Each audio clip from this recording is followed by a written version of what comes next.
Howdy, friends. It's Steve Depoe with the Rose Realty Team with this week's real estate vlog for North Texas. Today, building generational wealth. Wow. Isn't that something we all aspire to and we all want to kind of get a hand in and potentially learn how to do, right? So I know I do it. I know Rose wants to do it. And here we are to teach you, kind of help you give you a kind of idea and teach you maybe a little bit on how to do that. So let's start talking about it. So when you hear the term generational wealth, real estate plays a real important part of that and a real important role in that story. But here's the thing: building the wealth that lasts isn't just for the super or the ultra rich or the seasoned investor. It's completely within reach of all of us, but we have to start now in order to get a handle on it and to have that generational wealth start to build and start to accumulate. So let's see how we're going to do that. So first of all, let's define what generational wealth is in simple terms. What generational wealth is building a certain portfolio that then feeds the family and feeds the generations for years to come. It's not just, hey, I got a house, I'm able to get passive income, and when I die, I'm gonna, before I die, I'm gonna pass it on to somebody. I'm gonna sell it and then take the money from it. No.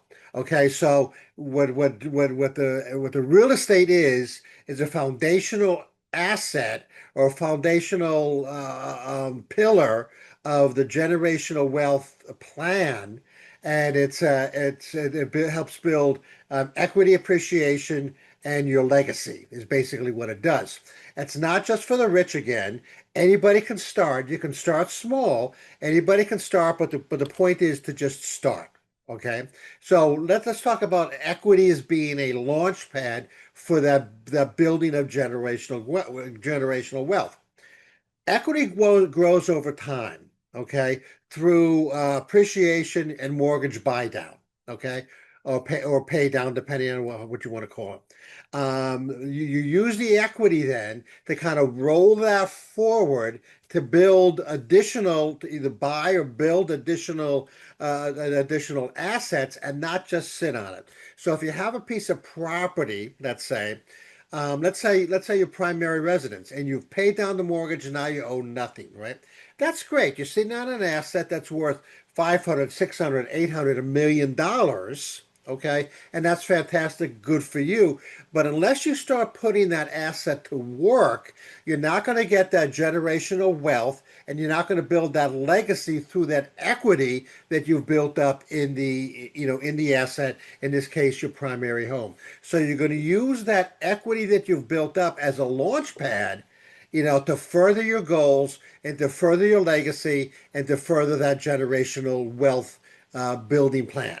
Okay, and so you take the income from for you first of all you buy a second property and you take that income producing property and then you kind of roll it forward, if you will. So number one, you're getting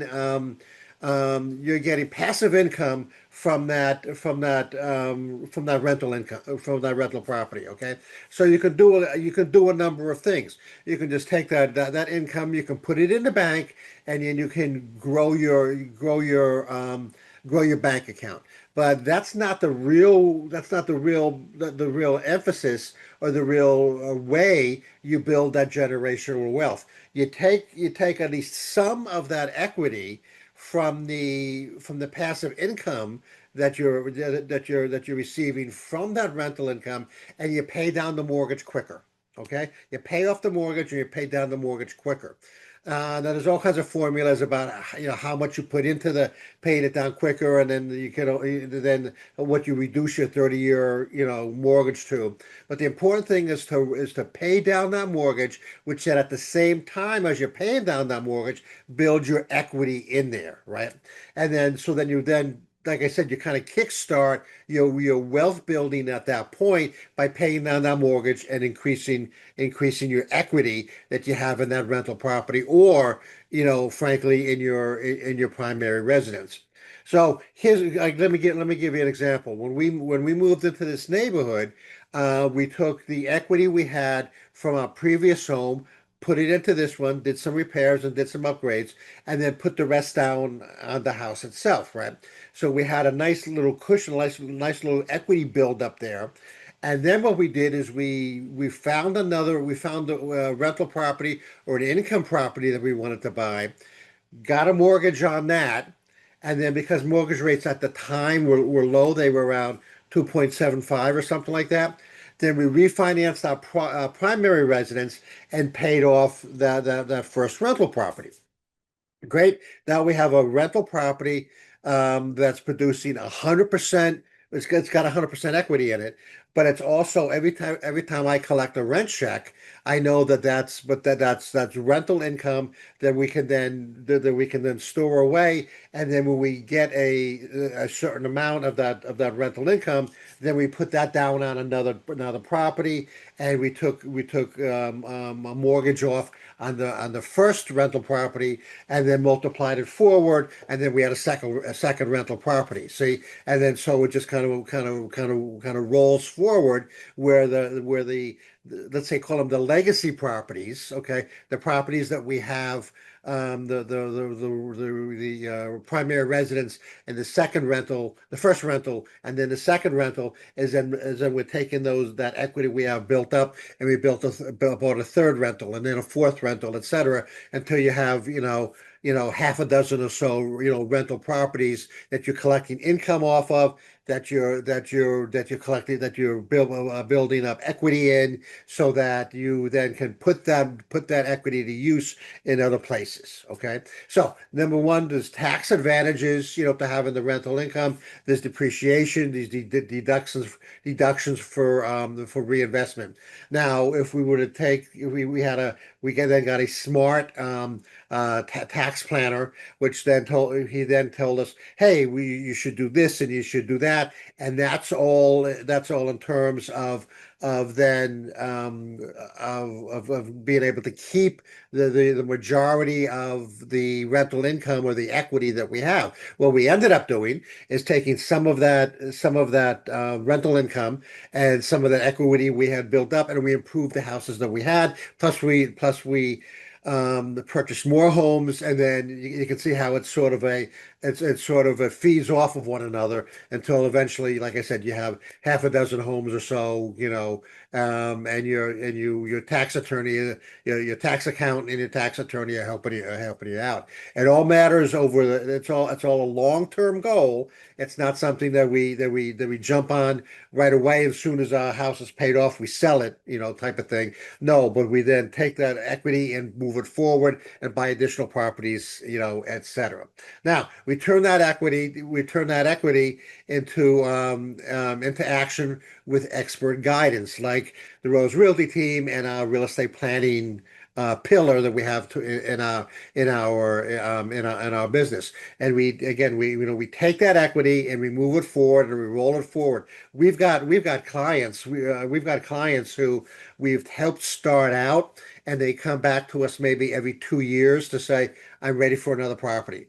Help me find another property. I want it in this part of town or that part of town. Or I'm looking for an apartment builder. I'm looking for a duplex or a fourplex or something, or something bigger that they feel that they can get more income off of, to then buy additional properties, et cetera, et cetera.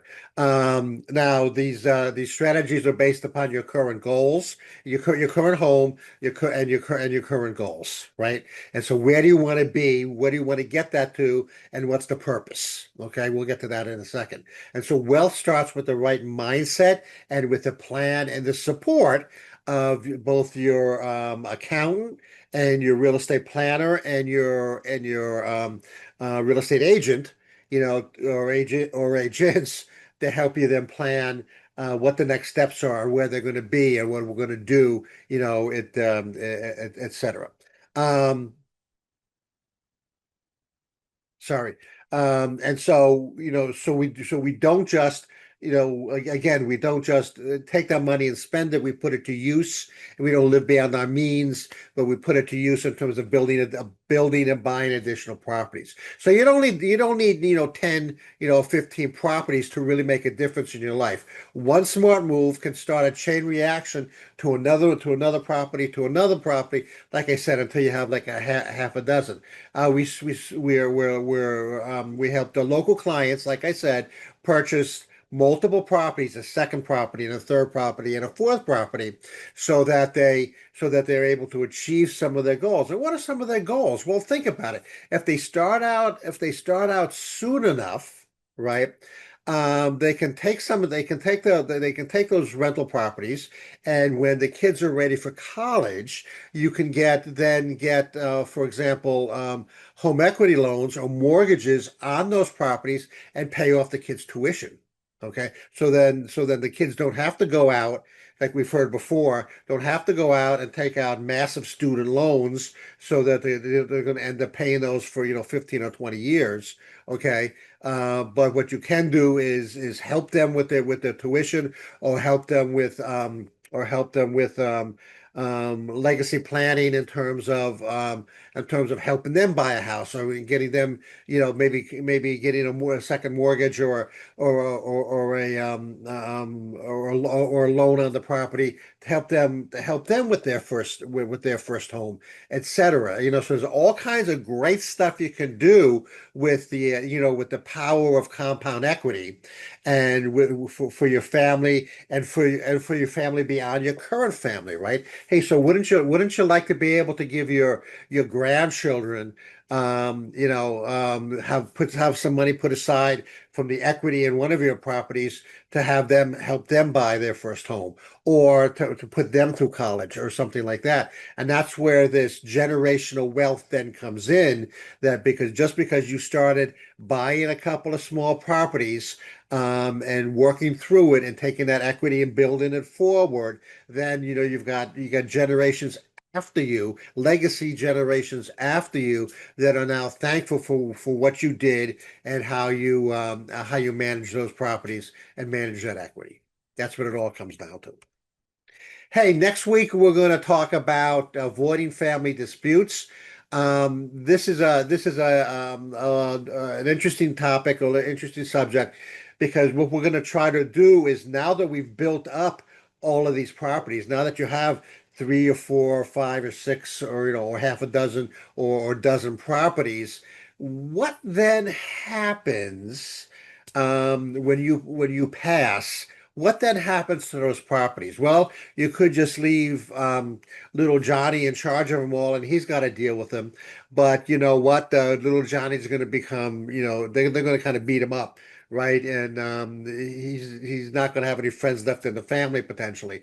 But if we work to avoid these family disputes and family feuds early on, then the family will know what your wishes are, and that they'll be able to execute on those. Okay, once you pass on. So very interesting, very important topic for those of us that have multiple properties, and multiple children. This is Steve. I am with the Rose Realty Team. Until next time.